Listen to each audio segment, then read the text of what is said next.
네, 안녕하세요. 올로바드 NFL 김민준, 유재경입니다. 네, 이제 시즌이 끝이 났습니다. LA 램스의 승리와 함께 한 시즌이 마감이 됐는데요.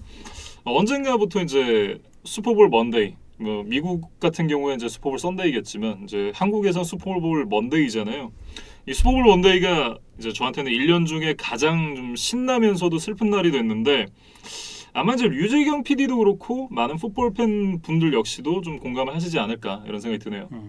한 7개월 정도 또 오프 시즌이 지금 눈앞에 다가와 있습니다. 그래서 어떻게 기다려야 될지 좀 막막하긴 한데, 네. 그래도 일단 이제 슈퍼볼 리뷰를 통해서 이제 한 시즌을 좀 마무리를 해보고 저희도 또 오프 시즌에 함께하도록 하겠습니다. 네. 일단 이제 저희가 준비했던 이벤트는 사실 이제 이벤트가 늘 류재경 PD의 담당이었는데 지금 류재경 PD가 굉장히 바쁩니다. 저희가 지금 녹화하는 시간 자체가 지금 목요일 새벽 1시 49분 지나고 있거든요.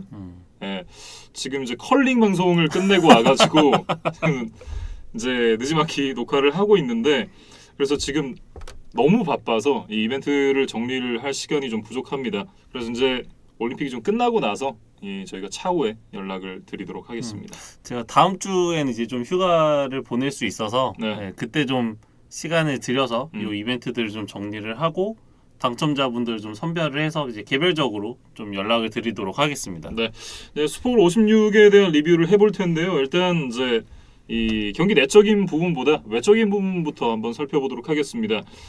일단 슈퍼볼답게, 그리고 할리우드의 도시답게 정말 많은 셀럽들이 왔어요. 그래서 뭐 카디비부터 해가지고 저스틴 비버, 헤일리 비버 부부, 그리고 뭐 어셔, 위켄드, 전 카니에, 현예, 뭐 제이지, 뭐 이런 뮤지션들도 굉장히 많이 왔었고, 배우들도 굉장히 많이 왔습니다. 라이언 레이놀즈라든지 토비 맥과이어, 샬리스 트론, 그리고 맷 데이먼, 그리고 제니퍼 로페즈와 벤 애플렉이 이제 다시 만났잖아요. 그 커플이 함께 왔는데 구남친 에이로드도 또 왔어요. 거기다 이제 뭐 스테픈 커리, 르브론 제임스, 그리고 이제 스태포드의 베프인 커쇼, 축구 선수 알렉스 모건, 뭐 이런 스포츠 스타들도 굉장히 많이 왔고, 뭐 여러 셀럽들이 총출동했습니다. 저희가 이제 언급을 드린 뭐 셀럽들 외에도 정말 많은 셀럽들이 왔었고, 또 풋볼 선수들도 굉장히 많이 왔었어요. 그 중에서 굉장히 좀 흥미로웠던 거는 러셀 윌슨이 지금 백투백으로 2년 연속 로저 구델 커미셔너랑 풋볼을 같이 봤거든요. 이거는 좀 흠터레스팅이다. 뭐 이렇게 이제 많은 셀럽이 왔으니까 방송사 입장에서 그 네임 자막을 준비하기도 꽤 힘들었겠다. 뭐 이런 생각도 들고, 이 러셀 윌슨이 아마 뭐 구단을 경영하거나 이런 좀 비즈니스 쪽에 관심이 꽤 많은 걸로 알고 있거든요. 이제 그러다 보니까 이 로저 구델과 좀 네트워크를 쌓고 있는 것이 아닌가, 뭐 그런 생각들이 좀 들었습니다. 미리 밑작업을 한다. 네. 사회생활한다 이렇게 좀 보면 될 것 같네요. 네, 그리고 이제 올해 슈퍼볼의 전체 뷰어 숫자가 발표가 됐습니다. 1억 1230만 명이 봤다고 하고요. 이게 이제 NBC의 발표니까 해외에서 본 사람들, 그리고 또 우리나라에서 이제 그 게임 패스를 말고 좀 어둠의 경로로 보신 분들까지 하면 더 많을 것이다, 이렇게 좀 생각을 할 수가 있고, 지난해보다 한 14% 정도 증가를 했다 그래요. 사실 매치업만 보면 지난 시즌이 이제 톰 브레디와 패트릭 마홈스의 대결이었으니까 더 그냥 일반적인 팬들의 관심을 끌만한 매치업이었거든요. 올해는 사실은 뭐 램스 대 벵갈스라고 하면 뭐 브레디나 마홈스 같은 슈퍼스타까지는 있는 팀들은 아니니까 사실 약간 흥행이 떨어지지 않을까 개인적으로 걱정을 했지만, 오히려 이제 시청률이 증가를 했다고 하니까 뭐 저도 이제 좀 기분 좋게 이제 접했던 소식이었던 것 같습니다. 네, 아마도 좀 그런 거 아닐까요? 보통 이제 그 한 편의 영화가 잘 되고 나면 그 다음 속편이 나왔을 때 이 티켓 판매 수량이 올라가거든요. 007 스카이폴이 정말 잘 만든 영화로 이제 입소문이 났는데, 그 전에 퀀텀 오브 솔로스가 개망해가지고 정작 스카이폴은 그렇게 많이 안 봤거든요. 그리고 그 다음 영화를 오히려 많이 봤는데 좀 그런 영향이 있었던 것이 아닐까, 그런 생각 좀 들고요. 뭐 어쨌든 이 뷰어 숫자가 점점 올라가고 있다라는 것은 뭐 저에게는 굉장히 좀 고무적인 일이 아닌가, 이런 생각이 들고, 그리고 이제 광고 얘기를 좀 빼놓을 수가 없을 것 같은데, 저는 개인적으로 올 시즌 기아랑 닛산의 광고, 그리고 이제 아마존, 프링글스 정도가 좀 좋지 않았나. 기아 광고에 나오는 로봇개가 굉장히 귀여웠던 기억이 나거든요. 그리고 이제 좀 특이했던 점은 뭐 앞서 프리뷰 때도 말씀을 드렸지만 가상화폐 광고가 굉장히 많았습니다. 근데 대부분 구였거든요. 근데 기억에 남는 광고 딱 2개 있었습니다. 르브론 제임스가 나와가지고 그 어린 시절의 르브론 제임스를 만나서 대화하는 그런 저 광고 하나 있었고, 이번 슈퍼볼 통틀어서 최고로 인상 깊었던 광고가 또 이 가상화폐 광고였는데 코인베이스라는 회사의 광고였어요. 진짜 특이한 게 이 회사가 1분 동안 광고를 냈거든요. 근데 그중에 한 56초를 아무 정보 없이 QR코드만 내보냈어요. QR코드가 이제 화면상에 둥둥 떠다니는데 이게 계속 1분 동안 나오잖아요. 너무 궁금해가지고 QR을 찍어봤더니 코인베이스라는 사이트로 연결이 되더라고요. 이 광고를 만든 사람이 정말 머리 잘 쓰지 않았나, 그런 생각을 좀 했습니다. 그러니까 어떤 사람들의 근본적인 호기심을 좀 자극하는 그런 좋은 아이디어가 아니었나 싶습니다. 네, 어쨌든 올해도 흥미로운 광고들이 제법 있었다, 뭐 이렇게 말씀을 드리고 넘어가면 될 것 같고요. 하프타임 쇼 얘기를 좀 해보겠습니다. 좀 어떠셨나요? 뭐 제가 이제 아직 힙합에 대해서 뭐 그렇게 전문적인 지식이 있지 않기 때문에 뭐 이렇다 저렇다 좀 평가를 하기는 좀 어려운 입장이기는 해요. 근데 이제 뭐 워낙 전설적인 뮤지션들이 한 무대에 서서 이 또 슈퍼볼이라는 무대에서 그냥 공연을 했다는 것만으로도 저는 뭐 충분한 의의가 있지 않았나 싶습니다. 네. 저는 개인적으로 굉장히 좋았었는데 그런 생각이 좀 들었어요. 이게 좋았으면 아재다. 네, 그런 생각이 좀 들었어요. 왜냐하면 20대 초중반의 시청자들에게는 좀 크게 어필할 수 있는 노래가 일단 아니었다라는 생각이 들고, 이제 무대 자체가 좀 이제 화면으로 봤을 때 이게 낮이고, 그리고 이제 힙합 공연 같은 경우에는 이제 무대 앞이 스탠딩이어서 좀 빽빽하게 들어차야 좀 그런 분위기가 사는데 그렇지 못했잖아요. 그러다 보니까 화면상으로만 놓고 봤을 때는 그 분위기가 좀 덜 살았어요. 근데 그것보다도 더 아쉬웠던 거는 사운드 엔지니어가 뮤지션들 마이크랑 이제 관중석 반응 소리 이런 거를 조금 더 올렸으면 어땠을까 하는 그런 이제 좀 개인적인 아쉬움이 좀 있었습니다. 그리고 이게 무대 세트 자체가 저는 이 무대에 올라왔던 뮤지션들의 어떤 컨셉과는 좀 안 맞지 않았나? 어떤 뭐 이렇게 굉장히 흰 배경의 어떤 뭐 집 뭐 그런 이제 네, 세트를 꾸려서 이제 그 안에서 좀 무대를 했었는데 뭐 제가 봤을 때 그렇게 약간 어울리지는 않았다. 좀 이질적이다라는 느낌이 좀 들었던 것 같아요. 네. 뭐 그럼에도 불구하고 뭐 이제 켄드릭 라마를 제외하고 나면 이제 다들 나이가 들었었잖아요. 예, 클래스 있는 무대를 보여줬고, 뭐 켄드릭 라마는 설명할 필요 없는 서부의 왕이니까 뭐 전 세계 165cm짜리 중에 제일 멋있는 사람이다라는 걸 다시 한번 증명을 했고, 저는 개인적으로 이제 에미넴이 Lose Yourself 부르고 나서 그 무릎 꿇는 세레머니가 있었잖아요. 이 콜린 캐퍼닉의 그 세레머니를 따라했는데 이걸 리그가 하지 말라 그랬대요.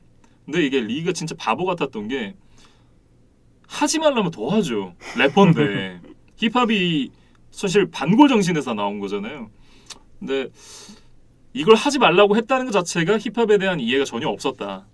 이런 얘기를 좀 하고 싶고, 그 무대랑 별개로 저는 이제 Lose Yourself가 슈퍼볼 무대랑 굉장히 좀 잘 어울린다라는 생각이 들었던 게, 처음에 그 나레이션 있잖아요.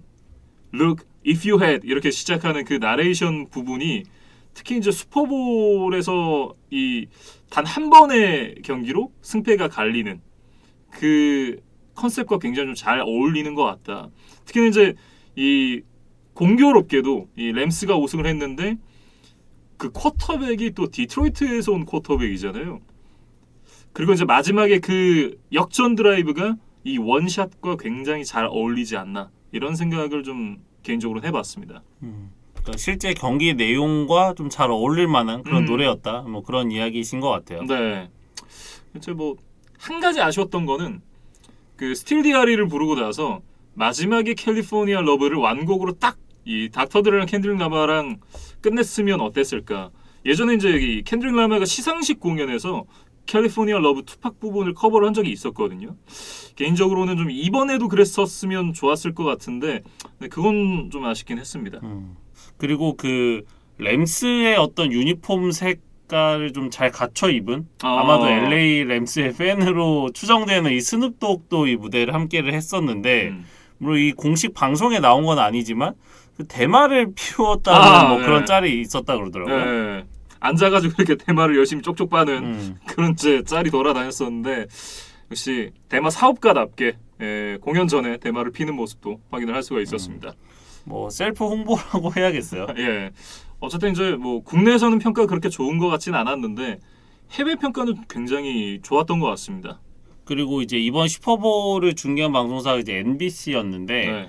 원래 꼭 슈퍼볼이 아니더라도 이 정규리그에 하는 썬데이 나잇 풋볼도 항상 그 주전 선수들이 이제 직접 그 그래픽으로 등장을 해서 그렇죠. 자신의 출신 학교를 이야기하는 게 좀 MBC 방송의 전통이거든요. 네. 그래서 이번 슈퍼볼에서도 그런 모습을 좀 만날 수가 있었습니다. 근데 이게 슈퍼볼이라 그런지 튀는 선수들이 굉장히 많았어요. 일단 램스가 먼저 이제 입장을 하면서 이 램스부터 선수 소개를 했는데 오델 베컴 주니어가 힘 유니버시티 하면서 이제 스타트를 끊었고 이 켄달 블랜튼이 이제 KCMO 그러니까 미주리주 캔자시티가 고향이거든요. 이제 고향에 대한 샤라웃을 또 했었고 롱 스냅퍼 매튜 올잭 그러니까 사실 이제 주전 선수들만 보통 자기 소개를 하기 때문에 이 스페셜 팀 선수들은 소개를 안 하거든요. 이 롱 스냅퍼 매튜 올잭 같은 경우도 이제 처음이었을 텐데 이 매니피 캘리포니아라고 이제 자신의 고향에 대한 애정을 드러냈습니다. 그리고 제일런 램지가 이제 RPT라고 얘기를 하길래 뭐라는 거야 하고 제가 찾아봤거든요. 그러니까 램지 퍼포먼스 트레이닝이라는 개인 이제 사업이 있대요. 근데 그거 이제 사업 홍보를 하기 위한 멘트를 또 했다 그럽니다. 그러니까 사실은 자신의 출신 대학을 말하는 게 이제 FM인데 그렇죠. 그게 좀 개성 있게 자기가 하고 싶은 말을 하는 선수들이 꼭 있더라고요. 네. 신시내티 쪽에서는 이제 조보로 선수가 그 자기가 나온 고등학교를 소개를 했습니다. 아텐스 하이스쿨이라고 고등학교를 소개를 했는데 저는 이게 굉장히 좀 영리했다고 봐요. 왜냐하면 오하이오 스테이트에서 이제 주전 경쟁에서 밀리고 그다음에 LSU를 그레이지 트랜스퍼로 가서 뛰었잖아요. 실제 이제 주전으로 뛰었던 곳은 LSU였고, 근데 지금 또 프로 와서는 오하이오주에 있는 신시내티 벵갈스에서 뛰고 있잖아요. 그렇기 때문에 LSU라고 얘기를 하기보다 이 오하이오에 있는 자기 출신 고등학교를 얘기하는 게 오히려 좀 영리한 선택이지 않았나 그런 생각을 좀 해봤습니다. 그러니까 당분간 이제 신시내티에서 선수 생활을 해야 되고, 그렇죠. 뭐 연장 계약을 하게 된다면 뭐 팀이 프랜차이즈로 남을 수 있는 뭐 충분한 제목이기 때문에 뭐 그런 좀 팬 서비스 차원에서 뭐 그런 얘기를 한 것으로 보입니다. 그리고 이제 자말 체이스가 앞서 이제 오델 베컴이 힘 유니버시티라 그랬잖아요. 자말 체이스는 와이드 리시버 유니버시티라 그랬어요. 근데 생각해 보면 조보로도 LSU 얘기 안 했죠. 자말 체이스도 LSU 얘기를 안 했단 말이에요. LSU 팬들은 이날 굉장히 많이 서운했을 것 같다. 그런 생각이 좀 들었고 퀸튼 스페인이 이날 이제 스페인갱 유니버시티라고 또 이제 재미있는 자기 소개를 했는데 역시나 이제 슈퍼볼이만큼 좀 튀고 싶어하는 선수들이 많았던 것 같습니다. 그래서 이것도 뭐 선수 개인에겐 또 추억이니까 뭐 그런 이제 추억을 남기기 위한 멘트들을 좀 준비를 한 것 같아요. 그리고 이제 오프닝을 하면서 존 매든을 추모하는 시간도 잠시 가졌었고 그리고 이제 코인 토스를 할 순서가 됐었는데 이 전 테니스 선수 이제 빌리 진 킹이 나와서 이제 이 코인 토스를 했습니다. 그때 밑에 자막이 하나 나왔어요. 최근 코인 토스를 이긴 팀이 7연패라는 자막이 나왔었는데 공교롭게도 또 신시내티가 코인 토스를 이깁니다. 그리고 이제 디퍼를 했죠. 그리고 결국 경기가 끝나고 나서 신시내티가 패배를 했으니까 이제 공식적으로 8연패가 됐습니다. 그러니까 코인 토스를 이기면 이제 보통 후반전에 이제 공격권을 가지는 선택을 많이 하고 그게 뭐 조금이나마 이제 유리하다는 게 정설인데 슈퍼볼에서만큼은 또 이게 역으로 좀 징크스로 작용을 하고 있는 것 같습니다. 이 기록이 좀 어디까지 이어질지도 상당히 좀 궁금해지네요. 그리고 이제 그 다음에는 더락이 나와서 이제 팀 소개를 했는데 역시 이 프로레슬러 출신답게 마이크 워크 하나는 또 일품이었습니다.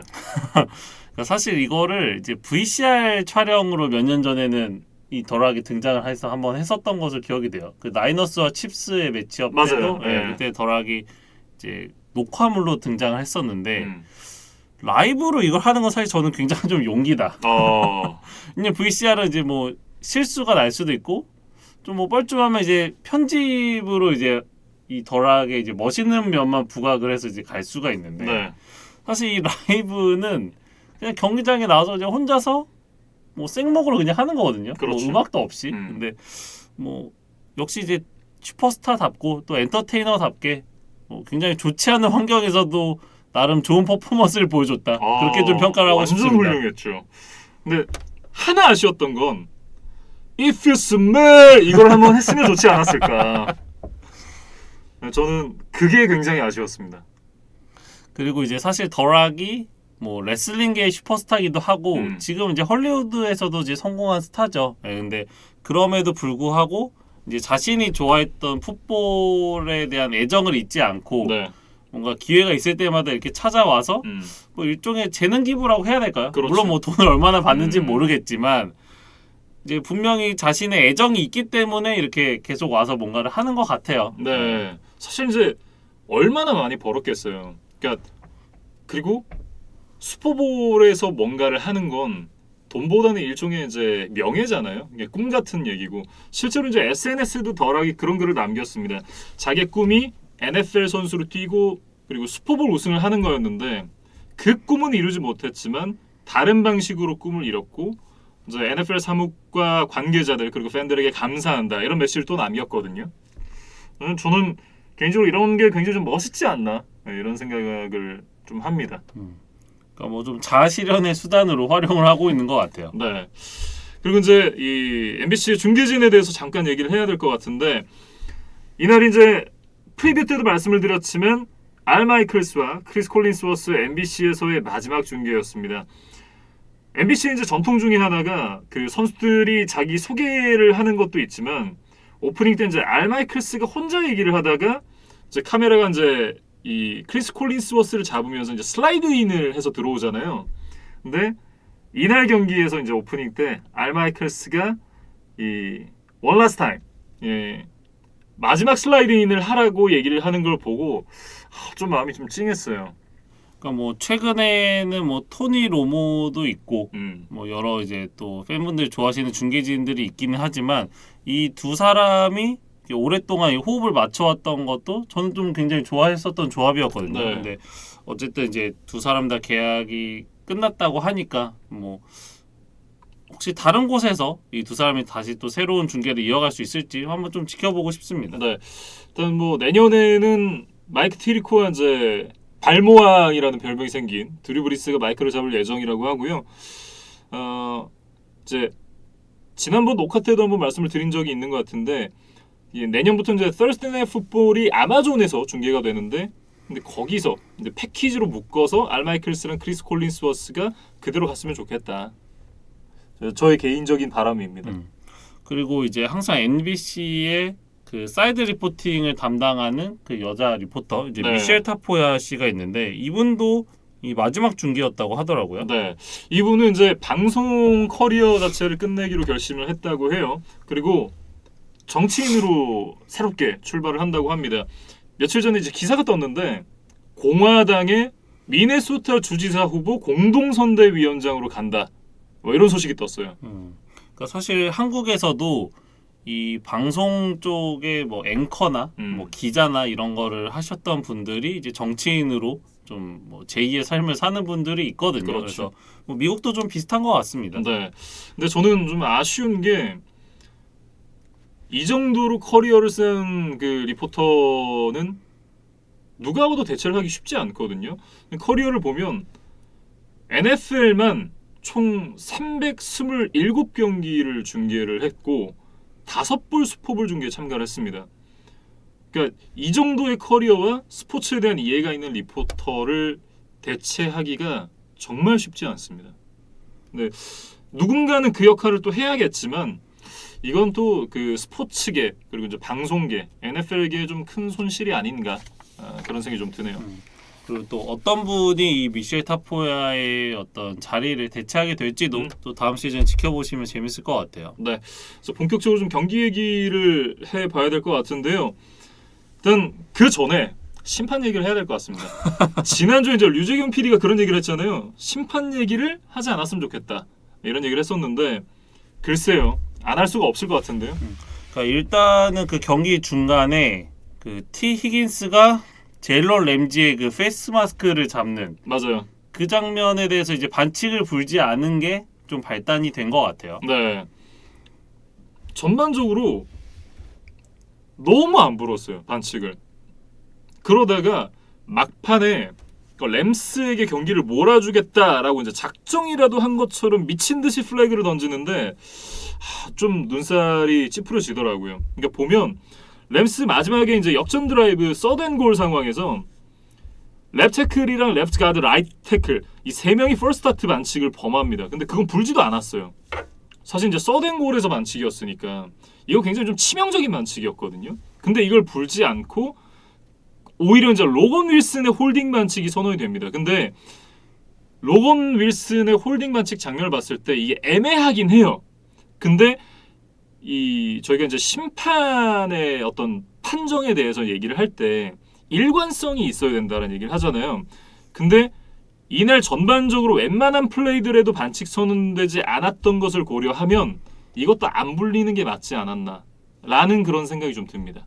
그러니까 이날 전반적으로 굉장히 관대하게 이제 판정을 했었어요. 네. 그래서 그 앞서 이야기했던 제일런 램지가 당했던 이 페이스 마스크 어떤 반칙도 뭐 심판진의 해명을 보면 뭐 페이스 마스크를 잡은 것은 맞지만 그것으로 인해서 어떤 플레이에 영향을 미치지는 않았기 때문에 결과가 달라지지는 않았을 것이기 때문에 불지 않았다라는 해명을 했거든요. 말 같은 소리를 해야죠. 근데 이제 뭐 김민준 아나운서를 포함해서 경기를 보신 분들이라면 그 페이스 마스크를 잡은 장면이 분명히 이제 램지가 넘어지고 히긴스가 빅 플레이를 만들어내는데 상당 부분 영향을 미쳤다고 보는 게 합리적인 것 같아요. 그럼요. 이 페이스 마스크를 잡고 아예 이제 얼굴을 돌려버렸잖아요. 그러면서 램지가 넘어졌고 히긴스가 와이드 오픈이 되면서 결국 이제 이게 터치다운까지 기록이 됐으니까.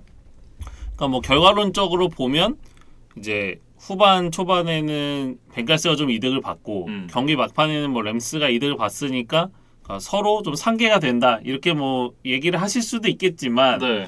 사실 그게 이제 경기의 뭐 매끄러운 경기 운영은 아니었다고 봐야겠죠. 그렇죠. 네. 사람이 실수를 할 수는 있거든요. 근데 잘못하면 또 욕을 먹어야 되는 것도 맞잖아요. 네. 그래서 심판에 대한 얘기를 안 할 수가 없었습니다. 뭐 저희가 지난주에 이제 뭐 변호사 양반이고 하버드 로스쿨을 나왔다라고 이제 멋지게 소개를 했었는데 뭐 하버드 로스쿨 나오면 뭐 합니까? 어떤 슈퍼볼이라는 최고의 무대에 어울리는 뭐 판정은 아니었다. 그렇게 좀 정리를 하고 싶습니다. 네. 이렇게 이제 심판에 대한 얘기는 여기서 이제 다 정리를 하고 넘어가고요. 나중에는 이제 심판 얘기는 최대한 하지 않는 것으로 이렇게 얘기를 해보겠습니다. 본격적으로 경기로 들어가면 일단 전반적인 경기 흐름은 경기를 보신 분들은 다 아실 것 같아요. 램스가 앞서가다가 오델 베컴 주니어가 이제 부상을 당하면서 벵갈스가 이제 매섭게 추격을 하기 시작합니다. 그러다 역전을 하고 마지막에 스태포드가 원라샷 던지면서 재역전 그리고 에런 도널드가 게임 실링 색을 기록하면서 이렇게 경기가 끝났어요. 그러니까 사실 제가 프리뷰 때 했던 것과 뭐 정확하게 반대로 갔다. 그러니까 램스가 이기면 대승을 거둘 거고 접전으로 가면 벵갈스가 이길 것이다라고 뭐 제가 나름 추측을 해봤었는데 사실은 뭐 완전 역으로 갔다고 봐야겠죠. 네, 원래 역으로 가는 거 아니겠습니까? 네, 램스의 공격부터 좀 살펴볼까요? 이날 이제 램스의 러싱이 거의 없는 수준이었습니다. 23번 캐리에 43야드를 갔으니까 뭐 거의 못 갔다라고 얘기를 해야겠죠. 평균 2야드도 안 되고. 그래서 이제 패싱 공격에 좀 의존할 수밖에 없었는데 매튜 스태포드가 2개의 인터셉션을 던지긴 했습니다. 하지만 하나는 이제 이 리시버 스로콘에게 드랍성 플레이 때문이었음을 좀 감안을 해야 될 것 같고 경기 내내 훌륭했다라고 보긴 어려워요. 그러니까 오델 베컴 주니어가 빠지고 나서는 사실 퍼포먼스가 많이 떨어졌기 때문에 잘했다라고 얘기하기는 어렵지만 마지막에 노룩 패스 하나 정말 끝내줬습니다. 그러니까 스태포드의 스포츠 인생에서 최고의 한순간을 꼽으라고 한다면 이 장면이지 않을까 저는 그 생각이 들어요. 그리고 이제 디펜스가 그 스태포드의 2번의 인터셉션을 3실점으로 이제 막아줬거든요. 네. 그러면서 스태포드가 좀 부담을 덜고 가장 중요한 클러치 상황에서 자신의 어떤 잠재력을 터뜨릴 수 있는 그런 좀 환경을 만들어줬던 것 같습니다. 네. 그리고 이제 역시나 쿠퍼컵이 92야드에 2개의 터치다운을 기록하면서 이날 이제 MVP가 됐는데 잘했습니다. 잘했는데 저는 에런 도널드가 MVP가 아닌가 그런 생각을 좀 갖고 있고요. 그리고 이제 이 쿠퍼컵을 이용한 이제 LA 스페셜을 램스가 준비를 해왔는데 패스가 좀 높게 오면서 성공되진 않았습니다. 뭐 저는 사실 컵이 받아도 뭐 충분한 자격이 있고 도널드가 받아도 자격이 있었던 경기였다. 네. 뭐 그렇게 좀 평가를 하고 싶은데 그래도 이제 컵이 받았으니까 뭐 어떤 의미가 있는지 좀 찾아봤어요. 그래서 일단 역대 8번째 와이드 리시버의 슈퍼볼 MVP 수상이고 2019년 이제 줄리언 에들먼 이후 3년 만에 다시 이제 와이드 리시버가 MVP를 받았습니다. 그래서 컵 개인으로 보면 이번 시즌 이제 트리플 크라운을 차지를 했잖아요. 네. 리시빙 야드, 리셉션 수, 리시빙 터치다운 개수까지.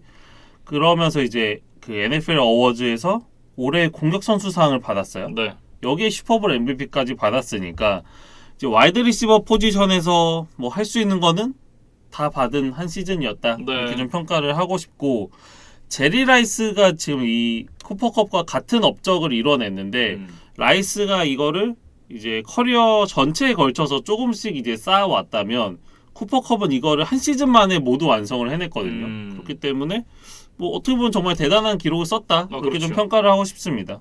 사실 이제 이런 기록이라는 것이 본인이 당연히 잘 해야 되지만 운도 많이 따라줘야 되거든요. 그런 천운이 몰렸던 한 해가 아닌가 이런 생각이 좀 들고 그리고 이제 앞서도 말씀드렸지만 이제 오델 베컴 주니어가 빠지면서부터 램스가 꼬이기 시작을 했습니다. 그만큼 오델 베컴 주니어가 얼마나 중요한 역할을 이 경기에서 하고 있었는지가 좀 드러났는데 일단 이제 경기 첫 득점이 오델 베컴 주니어의 터치다운이었죠. 거기다가 이제 단 2번의 캐치로 52야드를 기록하면서 정말 좋은 모습을 보여줬었고 갑자기 이제 이 공을 받으려고 하는 장면에서 충돌 없이 부상을 입으면서 쓰러졌습니다. 결국 이제 경기에서 아웃이 됐죠. 그러니까 사실 이렇게 상대의 컨택이 없는 상황에서 부상을 입는 것이 선수들에게는 더 치명적으로 작용하는 경우들이 많아요. 그렇죠. 네, 그래서 아직 정확한 뭐 뉴스가 나온 것 같지는 않지만 꽤 좀 큰 부상으로 이어질 가능성이 있다. 지금 이런 기사들이 좀 나오고 있거든요. 그래서 뭐 꿈에 그리던 첫 우승 반지를 얻어낸 것까지는 좋았지만 이번 시즌이 끝나고 이제 FA가 되는 오델 베컴 입장으로서는 뭐 램스에 남든 다른 팀으로 가게 되든 자신에게 유리한 조건의 계약을 따내기는 좀 어려워졌다. 그렇게 좀 정리를 하고 싶습니다. 하지만 브라운스 탈출은 옳은 선택이었다. 이런 게 좀 증명이 됐던 것 같고 어쨌든 이제 이 부상을 당한 원인에 대해서 이제 얘기들이 좀 나오고 있는데 인조 잔디 이 터프의 문제가 아니냐라는 이제 전문가들 그리고 선수들의 문제 제기가 좀 있습니다. 사실 이제 야구에서도 한창 이제 인조 잔디를 쓰는 구단들이 많았었는데 이 부상 문제 때문에 천연 잔디로 많은 팀들이 다 교체를 했거든요. 뭐 사실 소파이 스타디움뿐만 아니라 이 제츠와 자이언츠가 홈으로 쓰고 있는 이 매트라이프 스타디움도 좀 선수들의 어떤 큰 부상이 여러 차례 일어나는 구장으로 좀 악명이 높은데 네. 거기도 좀 인조잔디 구장인 것 같더라고요. 네. 저는 뭐 야구도 그렇고 풋볼도 그렇고 이 인조잔디, 이제 터프라고 하는 이 인조잔디가 선수들의 어떤 선수 생명, 부상 이런 것과 좀 관련이 돼 있다라는 그런 조사들이 점점 나오고 있기 때문에 천연잔디로 교체를 하는 것이 좋지 않나 이런 생각이 좀 들고요. 뭐 어쨌든 오델 베컴 주니어 선수가 빠지면서 쿠퍼컵에 대한 커버리지가 더 빡세졌고 그리고 이제 넘버 3, 넘버 4 리시버가 받는 부담도 더 커졌거든요. 실제로 그래서 전반의 스태포드의 스탯과 후반의 스태포드의 스탯이 굉장히 차이가 많이 납니다. 그러니까 사실 후반 마지막 드라이브를 이제 잘 치러냈기 때문에 뭐 결과적으로 승리를 거두기는 했지만 네. 베컴의 이제 부상 때문에 램스가 좀 힘겨운 경기를 했던 것도 사실이었어요. 그렇죠. 그리고 이제 오라인에 대한 얘기를 좀 안 할 수가 없는데 이날 앤드류 위트워스가 정말 클린한 경기를 했습니다. 이 나이에 그렇게 훌륭한 경기력을 보여준다는 게 좀 개인적으로 놀라웠었는데 이날 경기를 좀 지켜보신 분들은 아시겠지만 위트워스가 단 한 번도 뚫리지 않았습니다. 뭐 세근커녕 프레셔도 없었고요. 태클 폴로스도 한 번도 허용하지 않았습니다. 거기다 페널티도 기록하지 않았거든요. 커리어 말년에 최고의 무대인 슈퍼볼 경기에서 개인적으로 최고의 경기를 펼쳤다. 그러면서 반지를 따냈다.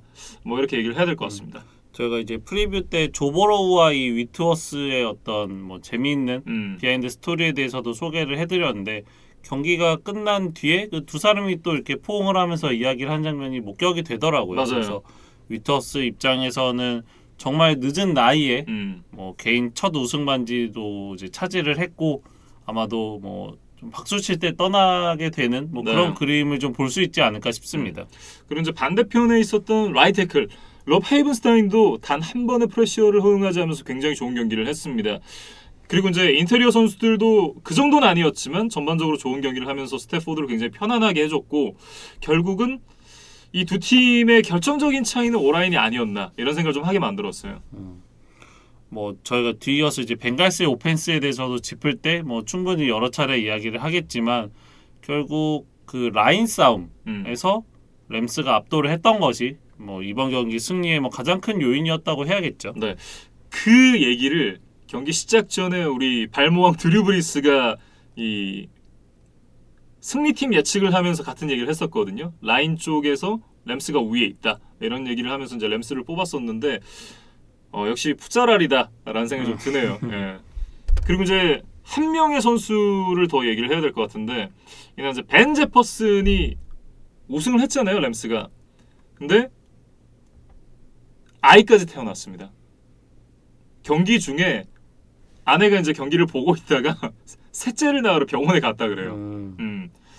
그리고 이제 경기 중에는 당연히 몰랐겠죠. 몰랐다가 경기 끝나고 이제 스태프가 와가지고 지금 너 와이프 병원 갔어.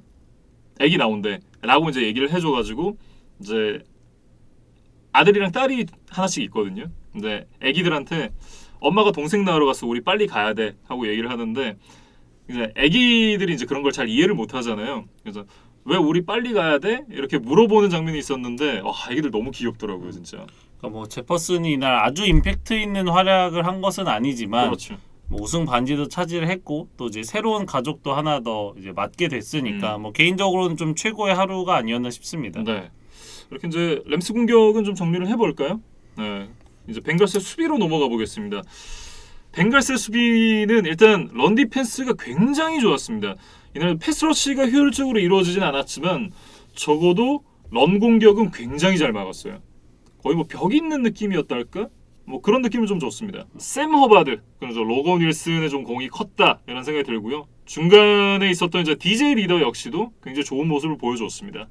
그리고 이제 세컨더리 쪽으로 가보면 이제 인터셉션 2개를 얻어낸 것은 이 벵갈스가 이번 플레이오프에서 해오던 트렌드를 이제 그대로 그렇죠. 이어갔던 뭐 그런 좋은 성적이었는데 뭐 결국에는 그 마지막 드라이브에서 램스를 제어하지 못했던 것은 좀 아쉬움으로 남을 수밖에 없을 것 같아요. 네. 말씀해 주셨던 대로 이제 치도비 아우지 그리고 이제 제시 베이츠가 각각 인터셉션을 만들어냈는데 저는 좀 돌이켜 보면 제시 베이츠가 정규 시즌에 이렇게 임팩트가 있었던 선수였나? 라는 생각이 들거든요.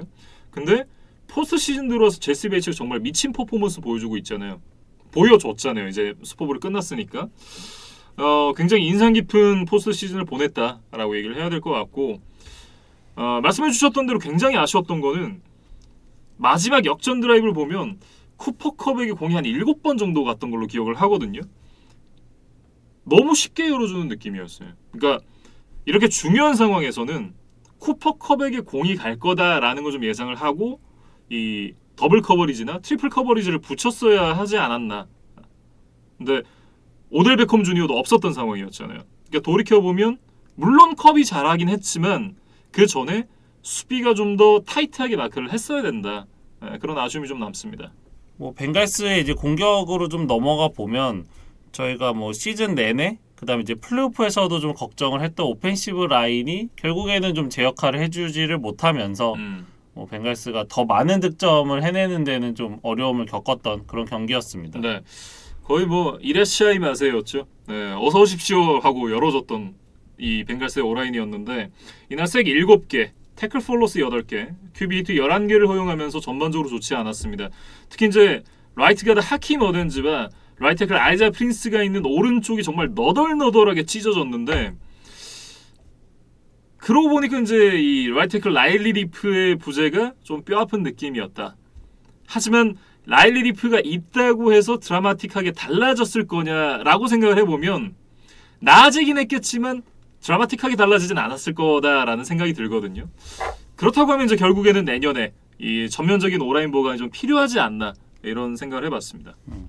그러면서 이제 벌써 현지에서는 다음 시즌에 누구를 영입할 수 있느냐에 대해서 뭐 꽤나 뭐 심층적으로 다룬 기사들이 있더라고요. 네. 그래서 뭐 벵갈스 이제 당면한 과제라고 봐야 될 것 같은데 뭐 현지에서 나왔던 이제 재밌는 기사를 좀 인용을 해보면 각 포지션별로 다 솔루션을 제공을 해놓은 게 있어요. 물론 이게 다 이뤄질지는 모르겠지만. 네. 그래서 레프트 태클은 지금 세인츠의 테론 암스테드가 FA로 풀렸거든요. 근데 이 선수는 뭐 리그 최고 레프트 태클 중에 한 명인데 세인츠가 지금 워낙 캡스페이스 문제가 심각하기 때문에 암스테드와 재계약을 하기 어려울 것이다. 그러면 이제 이거를 벵갈스가 한번 노려볼 수 있겠다라는 뭐 예상을 해봤고, 그러면 이제 조나 윌리엄스가 원래 그 자리를 차지하고 있잖아요. 그래서 윌리엄스를 레프트 가드로 옮기면 된다라는 또 해결책을 제시를 하더라고요. 그리고 이제 센터는 뭐 내구성, 그다음에 실력을 모두 갖춘 이제 프로볼 출신의 센터이자 지금 현재 벅스에서 뛰고 있던 라이언 젠스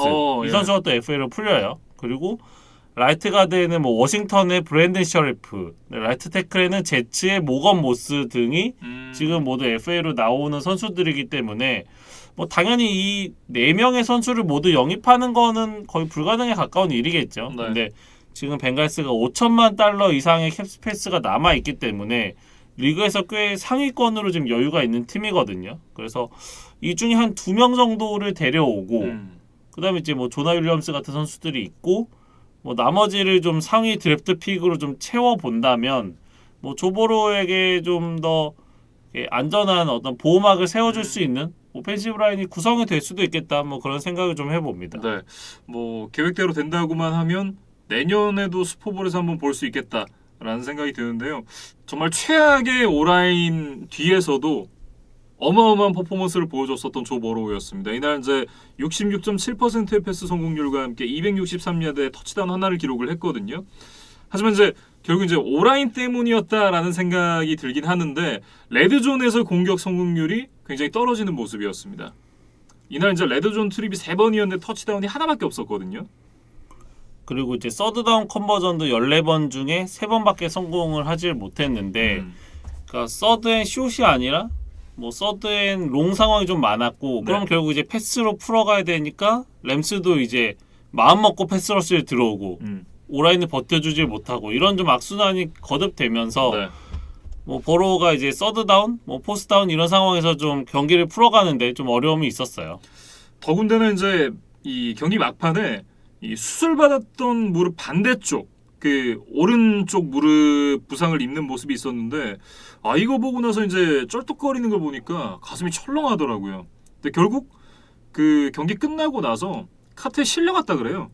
그래서 버로우가 이렇게 이제 많은 히트를 당하면서도 제 역할을 할 수 있는 쿼터백이기는 하지만 뭐 버로우가 이제 고장나지 않는 게 중요한 거잖아요. 그래야 좀 이 벵갈스가 버로우와 함께 장기적인 강팀으로 이제 올라설 수 있는 거기 때문에 버로우를 이제 지킬 수 있는 방법에 대해서 이번 시즌 좀 연구를 해야 될 것 같아요. 네.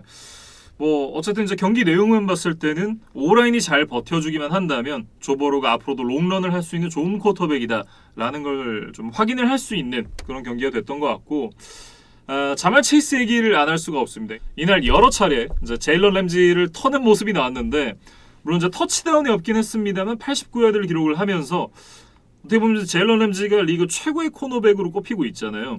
그런 최고의 코너백을 상대로도 전혀 꿀리지 않는 모습을 보여줬다는 게 저는 중요하다라는 생각이 들어요.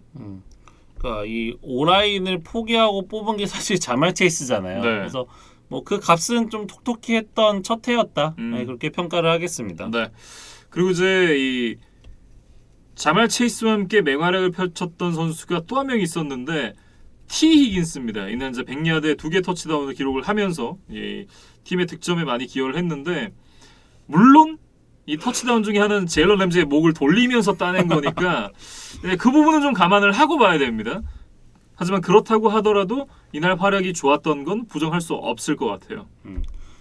그리고 이제 이 자말 체이스와 티 히긴스 외에 타이트엔드 CJ 유조마가 좀 중용이 됐었다면, 그러니까 네. 건강한 상태에서 경기를 좀 풀로 뛰어줬다면 벵갈스가 또 새로운 옵션을 가지고 뭐 경기를 좀 치를 수 있었을 텐데 그게 좀 잘 되지 않은 것이 약간 좀 오게 튀었던 것 같아요. 네. 사실 이제 부상 때문에 경기에 나설 수 있을지 여부가 좀 불투명했었고 결국 이제 경기에 나오긴 했습니다만 중요하게 기용되진 또 않았어요. 예, 건강했더라면 어땠을까 하는 이제 아쉬움이 벵갈스 팬분들께는 남지 않을까라는 생각이 들고요. 조 믹슨 역시도 이제 이날 좋은 모습을 보여줬는데 15번의 캐리로 72야드를 갔습니다. 그러니까 전반적으로 이제 이 말씀드렸던 선수들의 면면을 살펴보면 이 조버로우와 서포팅 캐스트가 리그 탑급이다라고 얘기하기는 좀 어려워요, 사실.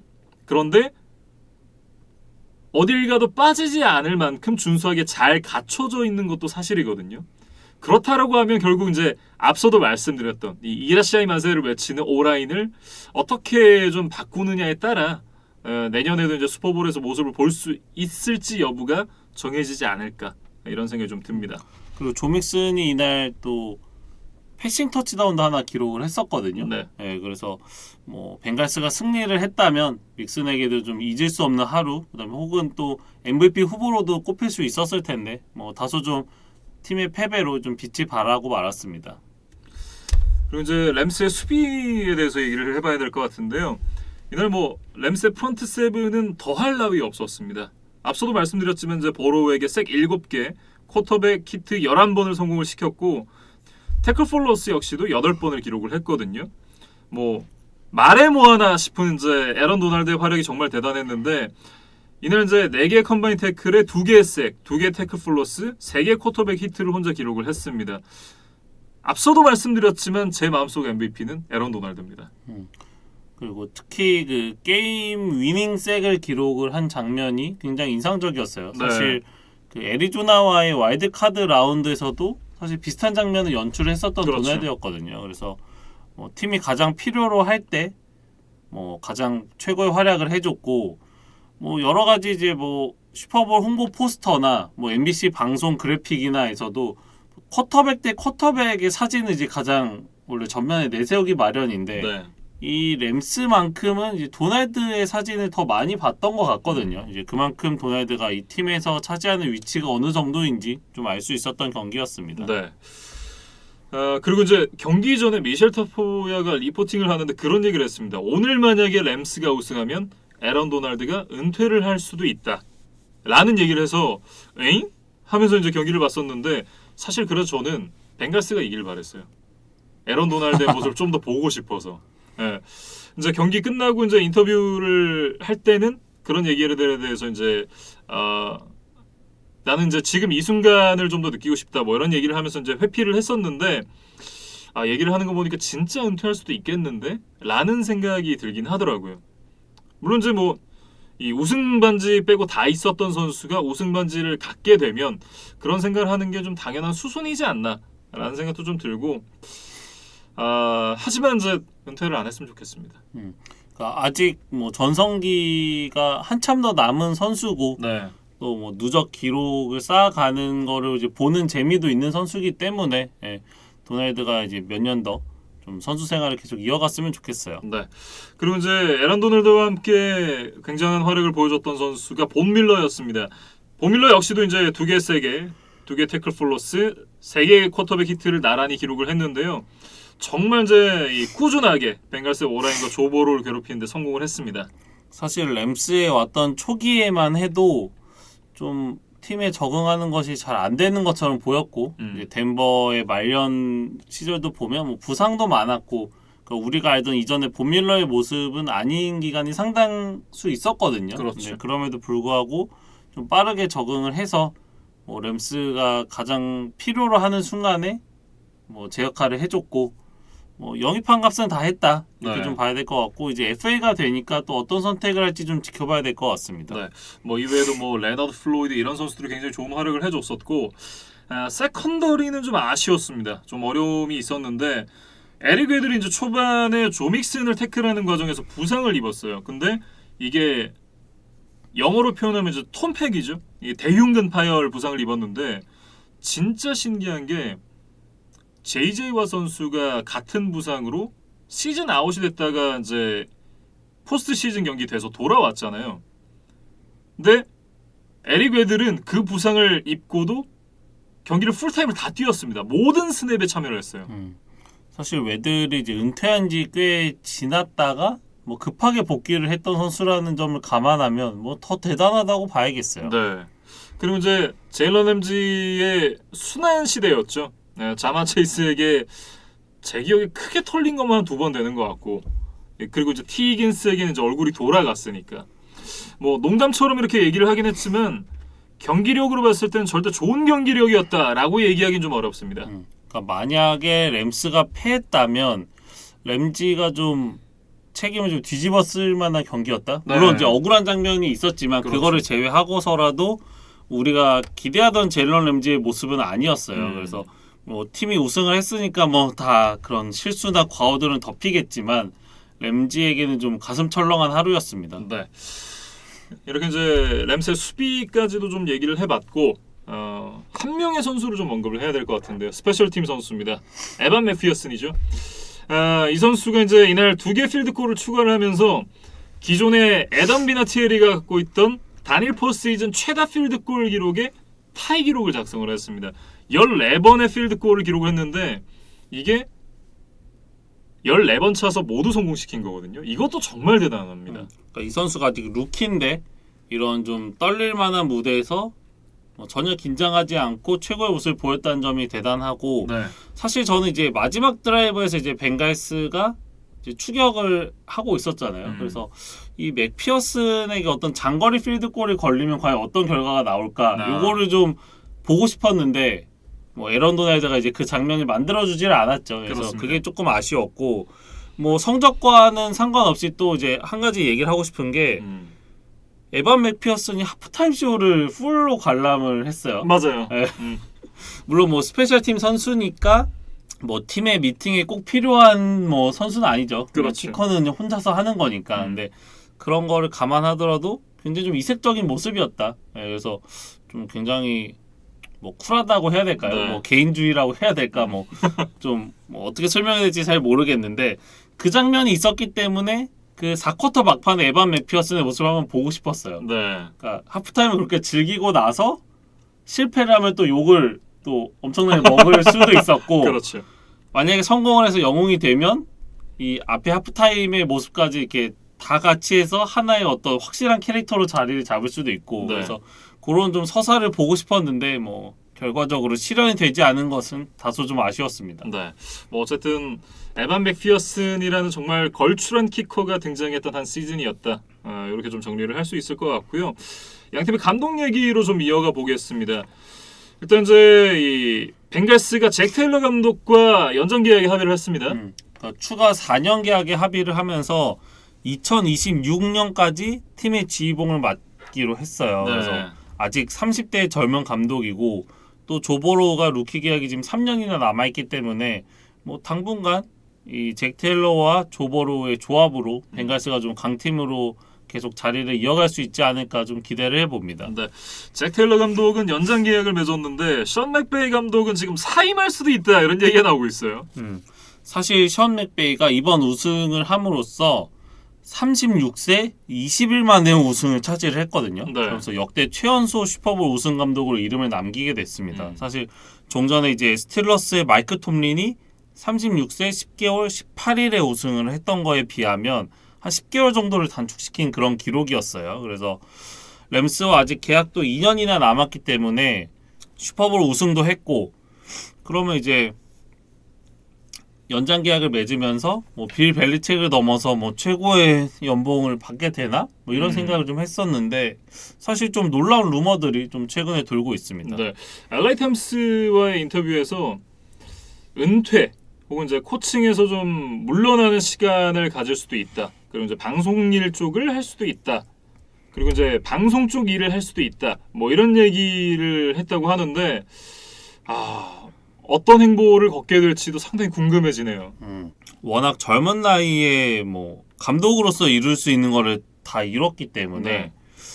뭐 어떻게 보면 좀 존 매든의 삶을 좀 추적해보고 싶은 욕망이 들지는 않았을까? 그럴 수도 있죠. 그런 생각이 들었어요. 그러니까 내가 일단 감독으로는 탑을 한번 찍었고 해설로 가서 뭐 토니 로모나 뭐 콜린스 워스, 뭐 트로이 에크먼 등을 넘어서 또 최고의 자리에 한번 올라가 보고 뭐 이런 좀 여러 가지 분야에서 자기 이름을 좀 남기고 싶은 욕망이 있는 게 아닌가 뭐 그런 추측을 좀 해봅니다. 네. 이게 근데 만약에 션 맥베이 감독의 사임이 사실이라면 램스는 지금 이탈할 것으로 예상되는 선수도 굉장히 많고 그리고 감독까지 빠진다? 그러면 이제 망했어요가 되는 거거든요. 그러니까 지금 있는 이제 팀의 핵심 선수들이 대부분 좀 베테랑급이 많단 말이에요. 그렇죠. 그러니까 윈나우 정책을 펼치면서 이번 시즌 뭐 성공을 거두기는 했지만 이제 다음 시즌 그 이후를 보면 일단 드래프트 픽도 많이 없고 네. 또 이제 베테랑들이 팀을 떠나거나 뭐 은퇴를 하거나 이런 선택들을 하게 된다면 거기다 이제 이 감독까지 사라진다면 뭐 생각보다 좀 빠르게 팀이 다시 이제 리빌딩 버튼을 눌러야 하는 그런 시간이 올 수도 있을 것 같아요. 어떻게 보면 션 맥베이 감독이 너무 똑똑해서 런각을 좀 잘 재는 것이 아닌가 이런 좀 합리적인 의심이 들기 시작하거든요. 팀의 전체적인 뎁스 차트를 보고 뭐 드래프트 픽을 보고 왜냐면 고프에 이제 이 딸려 보냈잖아요. 1라운드 픽을 1라운드 픽도 없지. 지금 에런 도널드 은퇴한다 그러지. 그리고 이제 이 랩테클 위트워스도 이제 은퇴가 머지 않았고 뭐 그런 부분들을 생각을 해보면 또 오델 베컴 주니어가 지금 FA가 되잖아요. 부상도 있지만 그 외에도 이제 여러 FA 선수들이 있는데 그런 부분을 고려를 한다면 지금이 그만두기에 적기가 아닌가. 주가가 정점을 찍었을 때 이제 팔아야 되는 거거든요. 지금이 정점이잖아요. 그런 합리적인 의심이 좀 듭니다. 예. 뭐 그거는 뭐 션 맥베이가 최종 의사결정을 하고 나서 뭔가 이제 변을 듣고 좀 판단을 해도 늦지 않을 것 같아요. 네. 어쨌든 이제 션 맥베이의 행보를 한번 지켜봐야 될 것 같고 벵갈스는 이제 세 번째 슈퍼볼 진출인데 다시 한번 고배를 마치게 됐습니다. 그리고 이제 램스는 22년 만에 역대 두 번째 슈퍼볼 우승을 차지를 하게 됐는데 지난 시즌 벅스에 이어서 역대 두 번째로 홈에서 치르는 슈퍼볼 결국 이제 승리로 마무리가 됐습니다. 뭐 이것도 좀 새로운 NFL의 재미있는 징크스로 자리를 잡는 게 아닌가 뭐 싶은데 공교롭게도 지금 내년 슈퍼볼 개최지가 애리조나의 스테이트 팜 스타디움이에요. 그렇죠. 그렇다면 제한가? 뭐 카일러 머리의 이제 차례가 되는 건가? 네. 뭐라는 이제 좀 재밌는 좀 망상을 해보게 되는데 뭐 저희가 나중에 또 이야기할 기회가 있겠지만 카일러 머리가 지금 구단이랑 좀 뭔가 틀어졌다는 루머도 있더라고요. 그래서 뭐 인스타 게시물 다 지웠죠. 네, 뭐 서로 지우고 뭐 이런 좀 진흙탕 싸움을 하고 있는 것으로 보이는데 일단 뭐 내년 시즌 카디널스가 또 슈퍼볼에 올라갈 수 있을지 이번 시즌에 어느 정도의 가능성을 보여줬으니까 그거를 좀 지켜보는 것도 내년 시즌 뭐 재밌는 포인트가 되겠습니다. 네. 이렇게 56회 슈퍼볼 리뷰를 모두 정리를 해봤습니다. 이제 올 시즌을 모두 마치게 됐는데 시즌 중간에 제가 이제 개인 사정으로 이제 몇 주 정도 이탈을 하긴 했었지만 시즌 초에 저희가 약속을 드렸었잖아요. 도망 안 갔습니다. 예. 일단은 뭐 나름 험난했던 부분들도 있었지만 뭐 오프 시즌부터 이 슈퍼볼 리뷰까지 그래도 이제 함께 했던 것 같아요. 그리고 뭐 팬분들께서도 뭐 꾸준히 또 이제 들어주셔서 너무 감사했고 네. 저도 이번 한 시즌 치르면서 또 풋볼에 대해서도 많이 배우고 또 재미있는 추억을 또 만들고 갑니다. 네. 정말 이제 배움에는 끝이 없는 것 같고 저희가 이제 나름대로 매번 열심히 준비를 합니다. 하지만 이제 부족한 부분들이 많다는 것도 잘 알고 있고 그럼에도 이제 이번 시즌 역시 저희 컨텐츠 즐겨주셔서 감사하다라는 말로 이제 마지막 인사를 드리고 싶은데요. 뭐 저희가 이제 잠깐의 이제 휴식기를 갖고 또 오프 시즌 중에 이제 다시 돌아올 예정이니까 네. 또 그때 또 못다 했던 이야기들 그다음에 또 다음 시즌에 대한 이야기들 뭐 벌써 좀 쌓여 있는 것 같아요. 그렇죠. 뭐 감독도 많이 바뀌었고 뭐 여러 가지 뭐 루머들도 많이 돌고 있으니까 그런 부분들에 대해서 또 정리를 해서 또 찾아올 수 있도록 하겠습니다. 네, 그럼 이제 All About NFL 세 번째 시즌 이렇게 마무리를 짓도록 하겠고요. 지금까지 김민준, 유재경이었습니다. 네, 저희는 오프 시즌의 새로운 소식들로 다시 돌아오겠습니다.